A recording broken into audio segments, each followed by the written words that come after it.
அனைவருக்குமே வணக்கம்.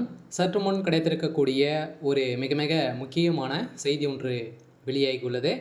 சற்று முன் செந்தில் பாலாஜி வழக்கில் உச்சநீதிமன்றம் பரபரப்பு தீர்ப்பு. இது மாதிரி பார்த்தீங்கன்னா செய்திகள் வெளியாகிருக்கு. இப்போ பார்த்தீங்கன்னா செந்தில் பாலாஜி அவர்கள் ஒரு மிகப்பெரிய ஒரு ஊழல்வாதியாக தமிழக மக்களுக்கு ஒரு தெரிஞ்ச ஒரு முக்கிய அமைச்சராக இருக்கார் இல்லையா?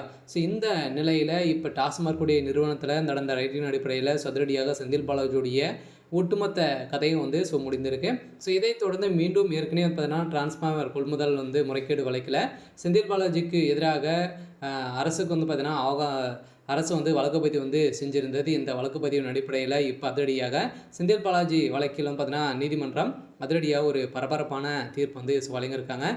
இந்த தீர்ப்பின் அடிப்படையில் செந்தில் பாலாஜியுடைய கதை ஒட்டுமொத்தமாக முடிய போகுது தான் அப்படின்றத ஒரு தகவல் வழியாக இருக்குது. இதில் எக்கச்சக்கமான கோடிகளும் பார்த்தீங்கன்னா இவர் கொள்ளையடித்திருக்காங்க அப்படின்ட்டு இப்போ நிரூபணமாயிருக்கு. இதை பற்றி இந்த வீடியோவில் நம்ம முழுமையாக பார்க்கலாம். அதுக்கு முன்னாடி நம்ம சேனலுக்கு இப்போ தான் நீங்கள் முதல் முறையாக வந்திருக்கீங்க அப்படின்னா மறக்காமல் நம்மளுடைய சேனலை சப்ஸ்கிரைப் பண்ணி சப்போர்ட் பண்ணுங்கள். வாங்க வீடியோக்குள்ளே போகலாம்.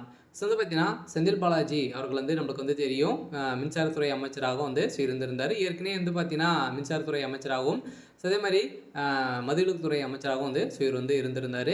இந்த நிலையில் தமிழ்நாடு மின்சார வாரியத்திற்கு பார்த்தீங்கன்னா டிரான்ஸ்ஃபார்மர்கள் கொள்முதல் செய்ததில் 397 கோடி பார்த்தீங்கன்னா முறைகேடு நடந்ததாக முன்னாள் அமைச்சர் செந்தில் பாலாஜி உள்ளிட்டோருக்கு எதிராக தொடரப்பட்ட வழக்கில் தமிழக அரசுக்கு ஒரு வாரம் கால அவகாசம் வழங்கி சென்னை உயர்நீதிமன்றம் உத்தரவிட்டுள்ளது. இந்த உத்தரவின் அடிப்படையில் சென்னை உயர்நீதிமன்றத்தில் சரப்போர் இயக்கத்தின் சார்பில் பொதுநல வழக்கு ஒன்று தாக்கல் செய்யப்பட்டுள்ளது. அதில் 2021-23 ஆண்டு காலத்தில் தமிழ்நாடு மின்சார வாரியத்திற்கு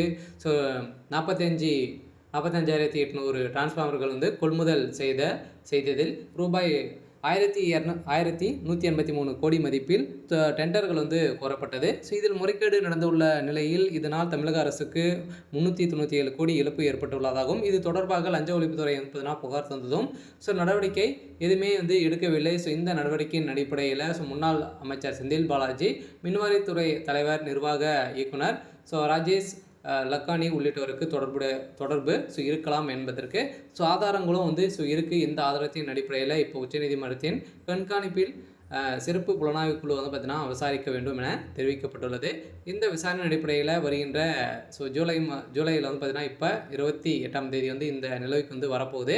இந்த தீர்ப்பின் அடிப்படையில் இப்போ இந்த செந்தில் பாலாஜியுடைய லஞ்ச ஒழிப்புத்துறையில் பார்த்தீங்கன்னா இப்போ ஒதுக்கி வச்சுருக்காங்க. இருந்தாலுமே கால அவகாசம் கேட்டிருக்காங்க. இருந்தாலும் செந்தில் பாலாஜியுடைய வழக்கில் இப்போ புதிய திருப்பம் ஏற்பட போகுது.